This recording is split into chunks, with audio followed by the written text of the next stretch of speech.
Hello students, my name is Nitish Verma, right. और जो मेरा चैनल है that is in economics. My name is Nitish and economics. तो मैंने एक चैनल बनाया which is named as economics.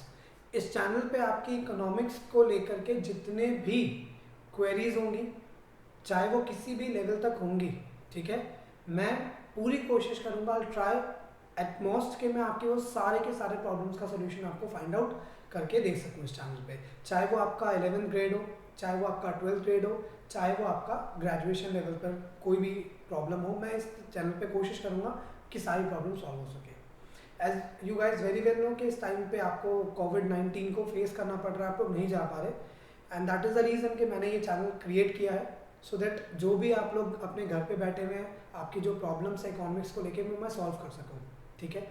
फिलहाल जो मैं अपना वीडियो लेक्चर स्टार्ट कर रहा हूँ, ठीक है, वो है आपके पास टॉपिक नेशनल इनकम, जो कि आप जानते हैं 12th के बोर्ड के हिसाब से, राइट, 12th के बोर्ड के हिसाब से एक बहुत ज़्यादा क्रूशियल चैप्टर है, ठीक है, एक काफ़ी सिग्निफिकेंट रोल प्ले करता है आपके 12th में।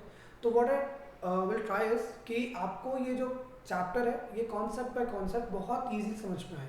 और मैं आपको ये भी कहता हूँ कि मेरी वीडियो 10 मिनट 15 मिनट वाली नहीं होंगी, 25-30 मिनट्स की वीडियोस होंगी। मैं आपसे रिक्वेस्ट करूँगा पूरी देखना सो दैट आप एक एक कॉन्सेप्ट का हर एक जो बिट टू बिट है ना, वो भी आपके दिमाग में एकदम अच्छे से बैठ जाए। स्किप करोगे, पीछे कॉन्सेप्ट्स रह जाएंगे, फिर क्वेश्चन ट्विस्टेड आते हैं तो वो समझ नहीं आता। तो जल्दी में ख़त्म मत करना। अगर अच्छा स्कोर करना चाहते हो तो वीडियो को प्रॉपर देखना, एक एक पॉइंट को समझना, ठीक है, हर कॉन्सेप्ट की बिल्कुल डिटेल्स को समझना। ब्रीफ कराऊंगा तो फिर क्वेश्चन थोड़े ट्विस्टेड होंगे, नहीं हो पाएंगे, तो कोशिश करेंगे डिटेल्ड में कॉन्सेप्ट्स को पढ़ें, ठीक है, ताकि फिर आपको किसी तरह की कोई प्रॉब्लम ना आए, ठीक है। Let's start with the today's lecture. देखो, आज जो हमारे पास लेक्चर है वो है अबाउट नेशनल इनकम, ठीक है। तो देखो, पहली बात आप एक आइडिया लेके चलना कि बहुत इजी कॉन्सेप्ट्स है इकोनॉमिक्स के, ठीक है। इकोनॉमिक्स को पढ़ने के लिए जो कुछ चीज़ें हैं आपको ध्यान रखनी, वो एक तो पहली बात आप याद रखो कि इकोनॉमिक्स को पढ़ने के लिए आपको जनरल बहुत होना पड़ता है। जनरल का मतलब है आसपास की इन्फॉर्मेशन आपके पास अच्छी होनी चाहिए। अगर आपके पास आसपास की एक अच्छी इन्फॉर्मेशन आप रखते हो तो आपको ये सब्जेक्ट बहुत ज़्यादा थियोरेटिकल नहीं लगेगा, rather it would become more practical to you, ठीक है। रीजन क्या है? क्योंकि आप जो पढ़ रहे हो वो आप आसपास होता हुआ देखोगे, या जो आप आसपास होता हुआ देख रहे हो वो आप पढ़ रहे हो। दोनों में से कोई भी सिचुएशन को आप फॉलो कर सकते हो, क्योंकि जो हमारी इकोनॉमी करती है वही हमारे लिए एज अ थ्योरी, वही हमारे लिए एज अ मॉडल हमारी बुक्स में आ जाता है। तो चीज़ें हो रही हैं और फिर वो बुक्स में आ रही हैं, या जो बुक्स में लिखा हुआ है वो हम कभी कभार अप्लाई करते हैं। तो दोनों साथ साथ साइमल्टेनियसली हैंड बाय हैंड चलता है। तो इसलिए थ्योरेटिकल होने की जरूरत नहीं है, सोचना, अपने आसपास के चीज़ों को भी अगर आप ऑब्जर्व करोगे तो आप अपने जो इकोनॉमिक्स है वो 50-60% तो ऐसे ही समझ जाओगे, आसपास की चीज़ों को ऑब्जर्व करना शुरू करोगे तो, राइट, ठीक है। तो टॉपिक हमारे पास है नेशनल इनकम, ठीक है। देखो, नेशनल इनकम के टॉपिक को शुरू करने से पहले एक बहुत छोटी सी चीज़ है जो मैं आपको समझाऊंगा, सो दैट आपको आगे कभी भी किसी भी लेवल पे इकोनॉमिक्स पढ़ने में प्रॉब्लम ना आए, ठीक है। जो हमारे पास इकोनॉमिक्स है वो हमारी इकोनॉमी के बारे में स्टडी करता है, ठीक है। Now the question is, economy में तो बहुत सारी चीज़ें हैं पढ़ने के लिए, हम किसको पढ़ते हैं, ठीक है। क्योंकि मुझे कंट्री की इनकम जाननी है, तो उस कंट्री की इनकम जानने के लिए मुझे पता होना चाहिए कि वो इनकम अर्न कर कौन रहा है। अगर मुझे वो पता चल जाए कि कौन अर्न कर रहा है तो it would be much and more easier for me to understand the concept of national income. उसके लिए मैं आपको एक बहुत छोटी सी चीज़ बता रहा हूँ, उसको समझो। जब हम बात करते हैं इकोनॉमिक्स की, तो जैसे इकोनॉमिक्स की बात हो, आपको ये बात हमेशा याद रखना है, डजंट मैटर किस लेवल पे बात हो रही है, मतलब आप किस लेवल की इकोनॉमिक्स की बात कर रहे हो मैटर नहीं करता। एक चीज़ अपने दिमाग में आपने डालना है, just put it in your heads, कि जो इकोनॉमिक्स है वो हमेशा सिर्फ 4 सेक्टर्स को पढ़ती है, बस 4 सेक्टर। हम माइक्रो अप्रोच करें, हम मैक्रो अप्रोच करें, हम पब्लिक इकोनॉमिक्स की बात करें, हम वेलफेयर इकोनॉमिक्स की बात करें, हम किसी भी इकोनॉमिक्स की ब्रांच की बात कर लें, ठीक है। जो हमारी इकोनॉमिक्स है वो सिर्फ 4 सेक्टर्स को पढ़ती है, ठीक है। वो 4 सेक्टर्स कौन से हैं? सिर्फ 4 सेक्टर्स। अगेन मैं बता रहा हूँ, इसको आपने बहुत इंपॉर्टेंटली याद रखना है, क्योंकि आगे बहुत हेल्पफुल होगा। चीज़ों को बहुत ज़्यादा करके पढ़ोगे, डाउट आएंगे, समराइज करके रखोगे, आपको भी थ्योरी आगे फॉर्म करने में और समझने में हेल्प मिलेगा।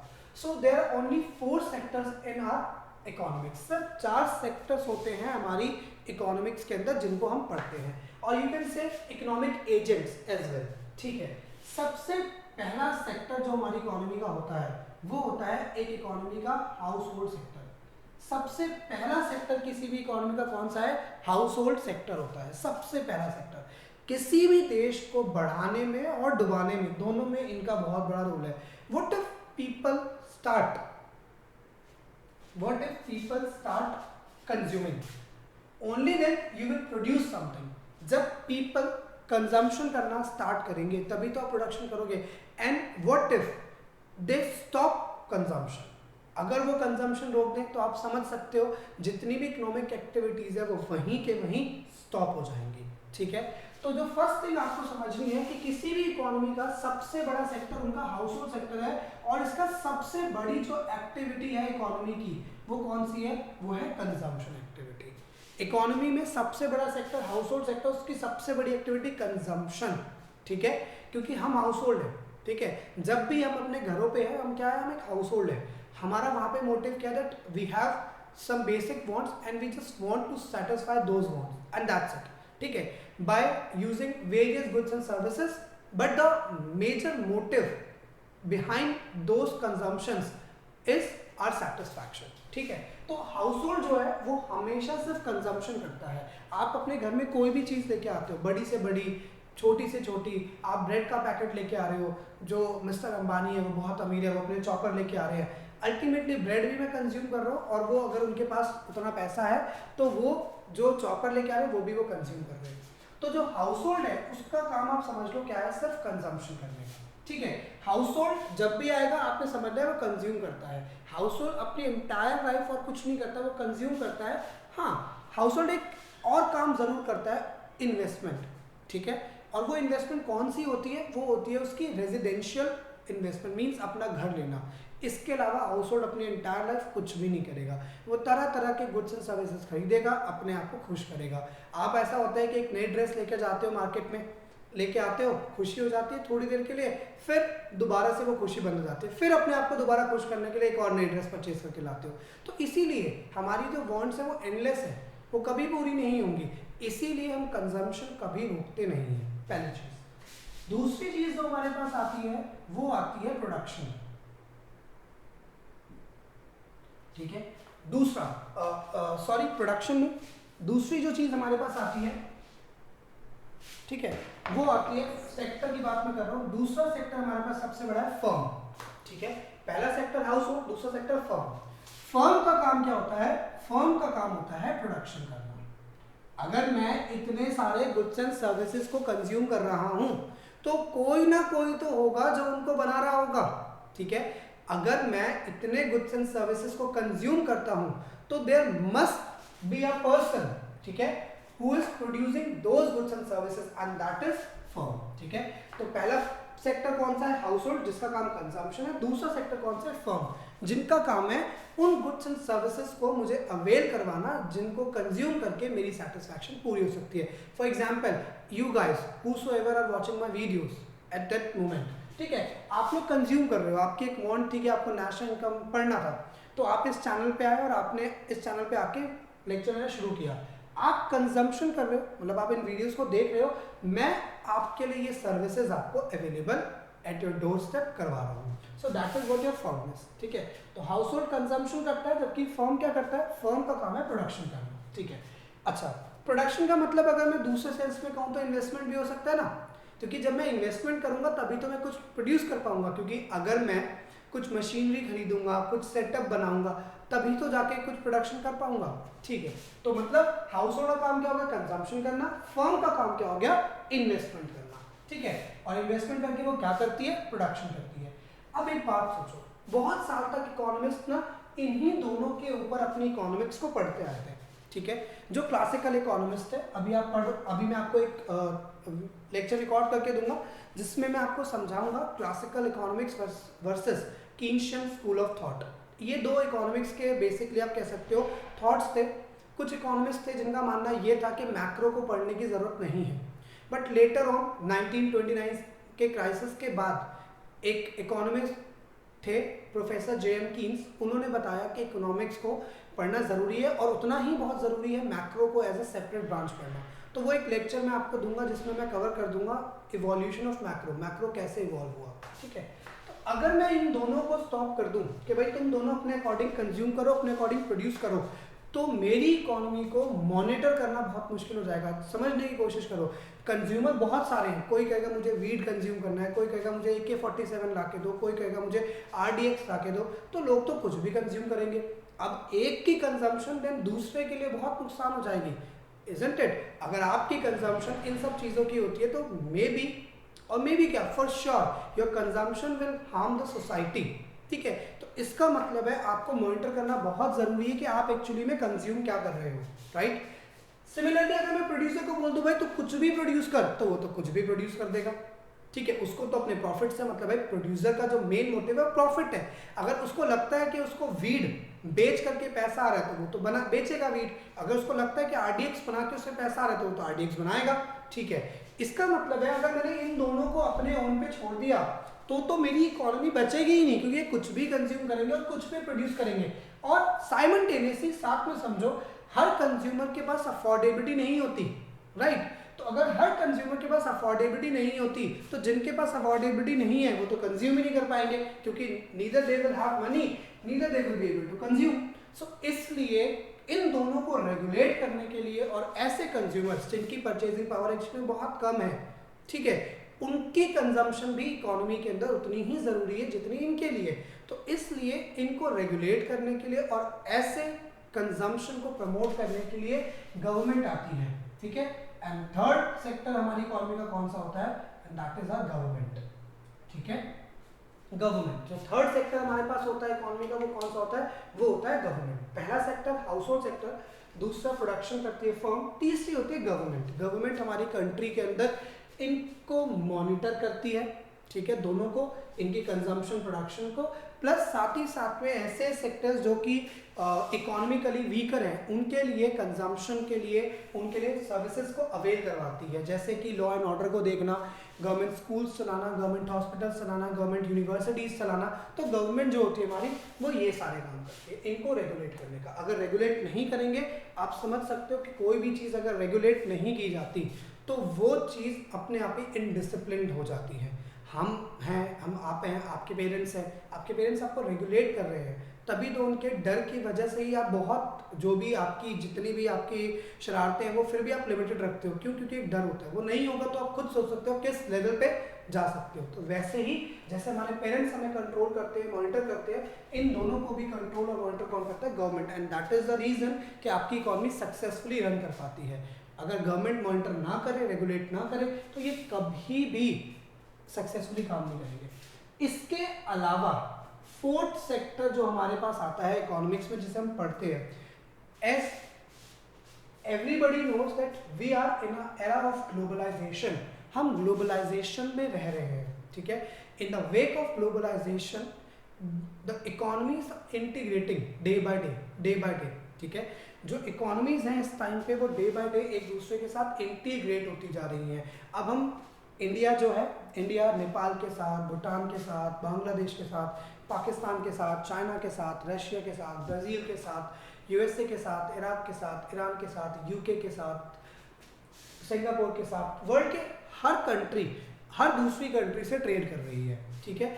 इसका मतलब एक इकोनॉमी के अंदर खाली यही तीन नहीं है। अब इंडिया में खाली house hold form of government नहीं है। इंडिया में जितना इनका इन्फ्लुएंस है उतना ही बाहर के देशों का भी इन्फ्लुएंस आता है। ऐसा नहीं है कि हम अपने देश में कुछ भी करते रहेंगे, IMF हमें कुछ नहीं बोलेगा, UNO हमें कुछ नहीं बोलेगी, ऐसा कभी नहीं होता। और ऐसा भी नहीं है कि अगर मुझे कोई कंजम्पशन करनी है तो वो सिर्फ मुझे देखना पड़ेगा कि इंडिया में क्या अवेलेबल है, ऐसा नहीं है। मुझे वो चीज़ें भी मिल जाती हैं जो इंडिया के बाहर भी हैं, ठीक है। वो कैसे? क्योंकि आजकल हर एक इकोनॉमी के अंदर एक बहुत सिग्निफिकेंट रोल प्ले करता है बाहर के देश भी, जिसे हम बोलते हैं रेस्ट ऑफ द वर्ल्ड, ठीक है, ROW, ठीक है।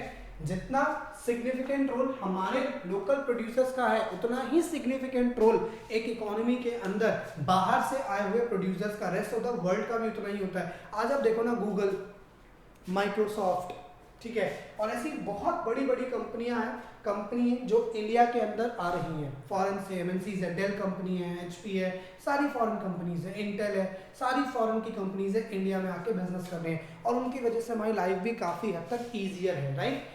ये यूट्यूब की सर्विस है जो कि किसने दी है हमें, यूएसए ने, तभी तो ये क्लास में कंडक्ट कर पा रहा हूँ, क्लास आप ले पा रहे हो, तो सोचो कितना सिग्निफिकेंट रोल प्ले हो रहा है हमारी इकोनॉमी के अंदर, राइट। तो हर इकोनॉमी के अंदर बाहर के देशों का बहुत बड़ा इन्फ्लुएंस होता है, क्योंकि आजकल पूरा वर्ल्ड एक साथ मिलकर ट्रेड करना पसंद करता है, ठीक है।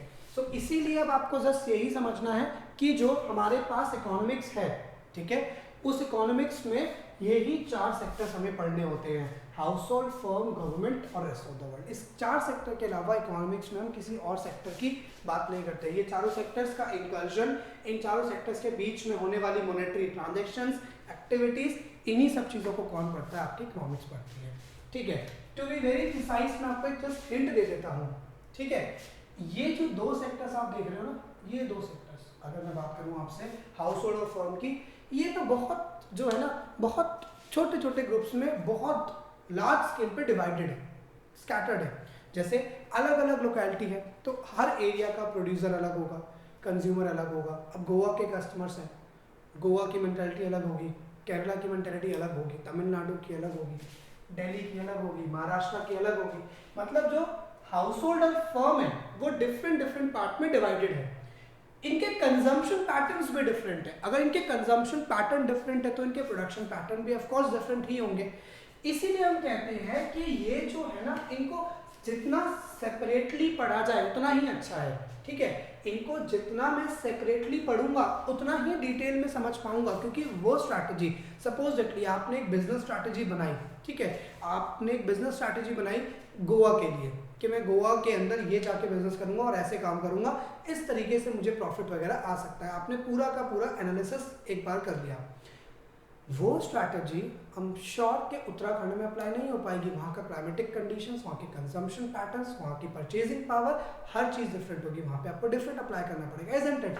सो ये जो सेक्टर है हमारे हाउस होल्ड और फर्म, इन सेक्टर को बेसिकली आपको इंडिविजुअली पढ़ना होता है। और इसीलिए क्योंकि हमें क्या करना पड़ता है, दे मस्ट बी स्टडीड, ठीक है, इन स्मॉलर ग्रुप्स। इन्हें स्मॉलर ग्रुप्स में पढ़ा जाना बहुत क्या है, जरूरी है। They must be studied in smaller groups. और इसीलिए हम क्या पढ़ते हैं, that's why we are referring to micro economics. Micro economics का काम ही आप लोगों को पता है, ये जो आई है, that I stands for individual, ठीक है, that I stands for individual, ठीक है। ये आई किसके स्टैंड करता है, इंडिविजुअल के लिए। आप रिकॉल कर लो अपनी माइक्रो इकोनॉमिक्स की थ्योरीज को and you will get to know कि माइक्रो इकोनॉमिक्स में मेजरली आपने इन्हीं दोनों को पढ़ा था। एग्जांपल दे देता हूँ, कंज्यूमर्स बिहेवियर एक बहुत सिग्निफिकेंट रोल प्ले करता है माइक्रो इकोनॉमिक्स में। Consumers behaviour, house hold, right, ठीक है। इसी हिसाब से प्रोड्यूसर्स बिहेवियर भी माइक्रो का ही पार्ट है। Production function, cost, supply, revenue, producers equilibrium, market strategies, ये सारा किसका पार्ट है, ये सारा पार्ट आपके पास माइक्रो का है। सो माइक्रो इकोनॉमिक्स इससे आपके लिए हेल्पफुल है, क्योंकि माइक्रो इनको इंडिविजुअली पढ़ रही होती है, इजंट इट। तो अगर आप कभी भी माइक्रो की बुक उठाओगे, 90% थ्योरीज आपको कंज्यूमर्स और प्रोड्यूसर से जुड़ी हुई मिलती है, ठीक है। Now jump to the next part and which is macro. अगर मैं मैक्रो की बात करूं, ध्यान से सोचो, मैक्रो का जो मतलब है वो है एग्रीगेट। मैक्रो, MACRO, तो ए, वो ए जो स्टैंड करता है वो एग्रीगेट या ऑल के लिए स्टैंड करता है, ठीक है। तो अगर वो एग्रीगेट के लिए या फिर ऑल के लिए स्टैंड करता है तो इसका मतलब क्या है, वो किसको पढ़ेगा, वो पढ़ेगा पूरी इकोनॉमी को एज अ होल, ठीक है। मैक्रो किसको पढ़ेगा, पूरी इकोनॉमी को। पूरी इकोनॉमी में जो सबसे बड़ा रोल है वो किसका है, हमारी गवर्नमेंट का। देखो, एक हाउस होल्ड से या कुछ हाउस होल्ड से इकोनॉमी को कुछ फर्क नहीं पड़ेगा, एक प्रोड्यूसर से 5, 10, 15, 20 प्रोड्यूसर से इकोनॉमी को कोई फर्क नहीं पड़ेगा, but it is our government जिनके एक डिसीजन से पूरी इकोनॉमी, ठीक है, पूरी इकोनॉमी एक सिंगल टाइम में इंपैक्ट हो पाती है, ठीक है। Recall a decision of our honourable prime minister mister Modi ji, ठीक है, डिमोनेटाइजेशन। उन्होंने बोला जी कल से ये नोट नहीं चलेंगे। आप जान सकते हैं हमें पसंद था, हमें नहीं पसंद था, लेकिन हमें मानना पड़ा। अगर कोई एक प्रोड्यूसर बोलता कि जी ये नोट फटा हुआ है, मैं नहीं ले रहा, आप कहते तू मत ले, कोई और ले लेगा, लेकिन मोदी जी ने कहा कल से ये नोट नहीं चलेगा, पूरी कंट्री को मानना पड़ा। वेदर आपको डिसीजन पसंद था या नहीं पसंद था, पूछा नहीं गया आपसे, लेकिन मानना पड़ेगा क्योंकि वो हमारे ऑनरेबल प्राइम मिनिस्टर है, इज गवर्नमेंट। सो गवर्नमेंट जो है वो पूरी इकोनॉमी को एक साथ इम्पैक्ट करती है, right. Similarly rest of the world, rest of the world किसी एक इंडिविजुअल के हिसाब से नहीं आते, वो पूरी इकोनॉमी की कंडीशंस को देखते हैं। माइक्रोसॉफ्ट ने इंडिया में इन्वेस्टमेंट करी होगी तो उसको ये नहीं लगा होगा कि इंडिया में इन्वेस्टमेंट करो तो दिल्ली के लोग बड़े अमीर है, दिल्ली के लोगों को देख के इन्वेस्टमेंट करता हूँ, या फिर गुजरातियों के बहुत बहुत पैसा है। उन्होंने ये नहीं देखा, उन्होंने देखा इंडिया का क्या पोटेंशियल है, मैं इंडिया में अपने बिजनेस को कितना एक्सपैंड कर पाऊंगा। अमेजॉन है, अमेजॉन इंडिया में आया तो वो सिर्फ दिल्ली के लोगों को या मुंबई के लोगों को देख के नहीं आया, कह रहे हाँ तो बड़ा पैसा है चेन्नई वालों के पास या मुंबई वालों के पास, सारे एक्टर्स यही हैं, दिल्ली में सारे पॉलिटिशियंस हैं। नहीं, ऐसा नहीं हुआ। रीजन आप समझो, उनको देखा कि इंडिया के पास पोटेंशियल है, इंडिया में वो पोटेंशियल है कि मुझे क्या मिल सकता है, मनी। वो एज अ होल इंडिया को देख करके इन्वेस्टमेंट्स के लिए आए। तो जब भी आप मैक्रो को पढ़ते हो, मैक्रो को, तो मेजरली मैक्रो में हम गवर्नमेंट और रेस्ट ऑफ द वर्ल्ड के बारे में बात करते हैं, ठीक है। तो आप मैक्रो की कोई भी बुक को रेफर करोगे, जब आप रेफर करोगे, आप पढ़ना शुरू करोगे तो आपको मिल जाएगा मेजर जो मॉडल होंगे वो गवर्नमेंट और रेस्ट ऑफ द वर्ल्ड से जुड़े। मेरी बात समझना प्लीज ध्यान से, मैं आपसे कह रहा हूं मेजर मॉडल, ठीक है। मेजर मॉडल समझने का मतलब, मेरा कहने का मतलब ये है कि ज्यादातर थ्योरीज उनसे एसोसिएटेड होती हैं, ठीक है। ऐसा नहीं है कि सारे के सारे सिर्फ और सिर्फ गवर्नमेंट और रेस्ट ऑफ द वर्ल्ड भी होंगे, कुछ पार्ट ऑफ कोर्स ही बात है, पूरी इकोनॉमी की है ना, तो हाउस होल्ड और फर्म भी तो आएगा, ठीक है। और सिमिलरली जब हम बात कर रहे हैं माइक्रो की, तो इनको रेगुलेट करने का पार्ट है, तो इनको रेगुलेट करने का कुछ कुछ पार्ट तो गवर्नमेंट का भी हम पढ़ेंगे। हम बात कर रहे हैं मेजर, तो जब हम माइक्रो की बात करेंगे तो मेजर थ्योरीज हमें हाउस होल्ड और फर्म की मिलती हैं। जब हम मैक्रो की बात करते हैं तो मेजर थ्योरीज हमें गवर्नमेंट और रेस्ट ऑफ द वर्ल्ड की मिलती हैं, क्योंकि गवर्नमेंट ही इनको रेगुलेट करेगी। और जब गवर्नमेंट रेगुलेट करेगी तो एक हाउस होल्ड और एक फर्म को नहीं करेगी, वो पूरी इकोनॉमी को रेगुलेट करना चाहती है।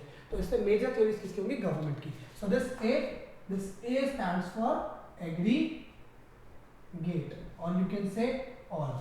तो इसलिए आपको याद रखना है कि जब भी हम मैक्रो की बात करते हैं तो मेजर हम किसके बारे में पढ़ते हैं, गवर्नमेंट के बारे में। देखते हैं सही बात है गलत बात है। एग्जांपल, पहला चैप्टर ये हमारा क्या है, national income. Now please understand this कि who will be concerned about the national income, a nation's income, you or me? No. ना आपको कंसर्न है देश कितना कमा रहा है, ना मुझे कंसर्न है देश कितना कमा रहा है। कंसर्न किसको है, गवर्नमेंट को है कि इस देश के अंदर लोग कितना कमाते हैं, टोटल मेरे देश की इनकम कितनी है, ठीक है। गवर्नमेंट को कंसर्न है, ठीक है। दूसरा चैप्टर जो हम पढ़ेंगे मैक्रो इकोनॉमिक्स में, that will be our money and banking. Now money and banking, इस मनी पे, इस कागज के टुकड़े पे ट्रस्ट है हमें, ठीक है।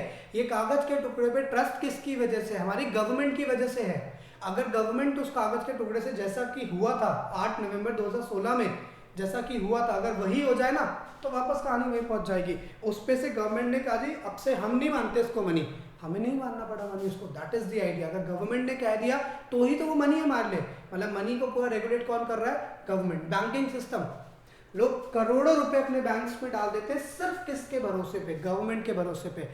आप मुझे जानते हो, मैं आपको जानता हूँ, आप में से बहुत को ये वीडियो पसंद भी आएगी, बहुतों को नहीं पसंद भी आएगी। मान लो आपका मेरा एक ट्रस्ट बिल्डअप हो जाता है, मैं आपसे बोलता हूँ कि एक काम करो, मुझे अपने पैसे उधार दे दो ताकि मैं इन वीडियोस को और अच्छा कर सकूँ। आपको पता नहीं यार बेकार आदमी पैसे मांग रहा है, ठीक है। ट्रस्ट है, लेकिन जैसे मैंने पैसा मांगा, मैं कह रहा हूँ कि मैं आपको इंटरेस्ट भी अच्छा दूंगा, लेकिन तब भी आप मुझे अपना पैसा नहीं दोगे, तो पता नहीं लेके भाग गया। तो यूट्यूब पे तो देखा है इसको, ठीक है, लाइव भी देखा होगा तो भी सोचोगे यार पता नहीं दे रहे हैं, वापस देगा नहीं देगा।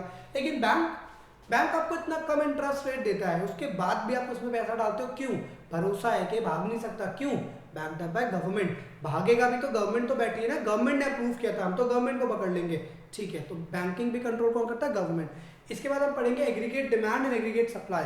अब एग्रीगेट डिमांड एग्रीगेट सप्लाई की अगर मैं आपसे बात करता हूँ तो एग्रीगेट डिमांड एग्रीगेट सप्लाई, पूरी कंट्री की डिमांड और पूरी कंट्री की सप्लाई से किसको फर्क पड़ेगा, ऑफ कोर्स हमारी गवर्नमेंट को।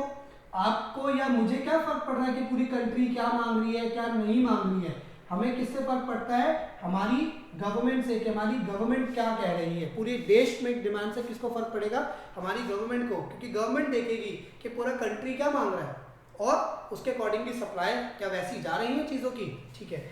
इसके अलावा एक चैप्टर हमारे पास है which is our government budget, ठीक है। अब ये तो देखो चैप्टर ही क्या है, गवर्नमेंट बजट, तो इसमें तो क्वेश्चन ही नहीं आ सकता क्योंकि चैप्टर ही क्या है, गवर्नमेंट बजट है। तो जब वो बोल ही रहा है गवर्नमेंट बजट के बारे में तो ऑफ कोर्स गवर्नमेंट ही है इसके अंदर। अच्छा, इसके अलावा हम एक चैप्टर पढ़ेंगे इसमें फॉरेक्स एंड बीओपी। ठीक है, forex and BOP, forex and BOP पढ़ेंगे। इसके अलावा मैं यहां लिख देता हूं, आपको दिख नहीं रहा होगा, इसके अलावा एक चैप्टर है हमारे पास फॉरेक्स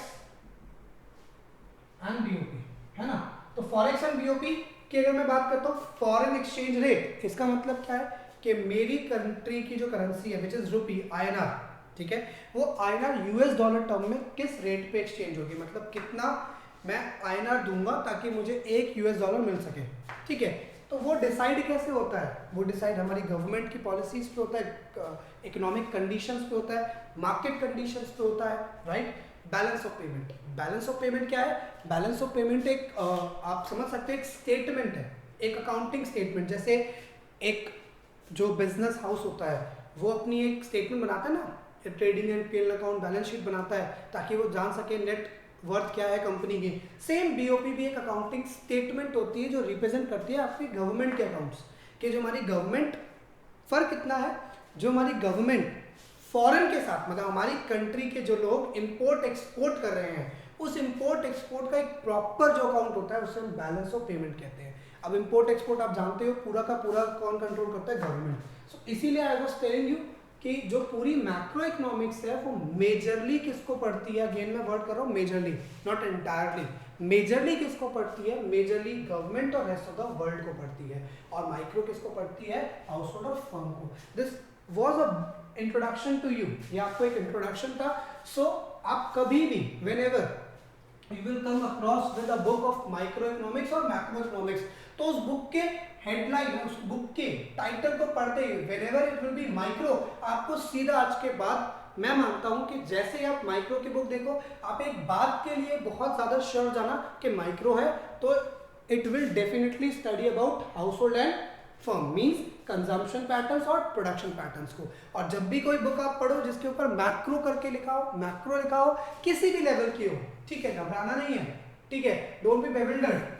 जो भी बुक होगी वो गवर्नमेंट और रेस्ट ऑफ द वर्ल्ड के बारे में, उनसे जुड़ी हुई जो पॉलिसीज हैं उसके बारे में ही पढ़ेंगे। ठीक है, तो मतलब जब हम नेशनल इनकम शुरू करेंगे, ठीक है, तो हमें इन 4 सेक्टर्स को ध्यान में रख करके अपनी स्टडी करना है, क्योंकि नेशन की इनकम, ठीक है, अब हमें ये तो पता चल गया कि नेशन में इनकम कमाने वाले ये लोग बैठे हुए हैं। अभी तक मुझे बिल्कुल भी आइडिया नहीं था कि जब मैं नेशनल इनकम पढ़ूंगा तो मैं किसकी इनकम लूंगा, किसकी इनकम नहीं लूंगा, कौन से लोग होंगे। अब मुझे साफ दिखाई दे रहा है कि ये 4 सेक्टर है ना देश में, अगर ये 4 सेक्टर है तो इसका मतलब कमा भी यही रहे, खा भी यही रहे, मतलब जो इनकम भी हो रहा है वो भी इन्हीं का हो रहा है, एक्सपेंडिचर जो हो रहा है वो भी इन्हीं का हो रहा है। तो इससे मुझे एक ब्रीफ आइडिया तो मिल गया कि जब मैं नेशनल इनकम पढ़ता हूं तो नेशनल इनकम में मुझे इन 4 सेक्टर्स को ध्यान में रखना है, और पूरी इकोनॉमिक्स में भी मुझे इन्हीं 4 सेक्टर्स को ध्यान में रखते हुए अपनी जो स्टडीज है वो कंप्लीट करनी है। ठीक है, so that's all for the today's lecture. ठीक है, बाकी नेक्स्ट जो लेक्चर मेरा होगा उसमें हम बात करेंगे किसके बारे में, उसमें हम बात करेंगे आगे के नेशनल इनकम है क्या, ठीक है, नेशनल इनकम क्या है, जनरेट कैसे होता है, हम लोगों तक कैसे पहुंचता है, गवर्नमेंट किस किस मेथड से इसको जनरेट करती है, ठीक है, मतलब सॉरी जनरेट नहीं, कैलकुलेट करती है। फिर हम इसका जो बेसिक आइडियाज है, एग्रीगेट्स, जीडीपी, एनडीपी, मतलब जो भी बेसिक एग्रीगेट्स है नेशनल इनकम के लिए, वो हम बाकी नेक्स्ट सेक्शन में पढ़ेंगे। थैंक्स।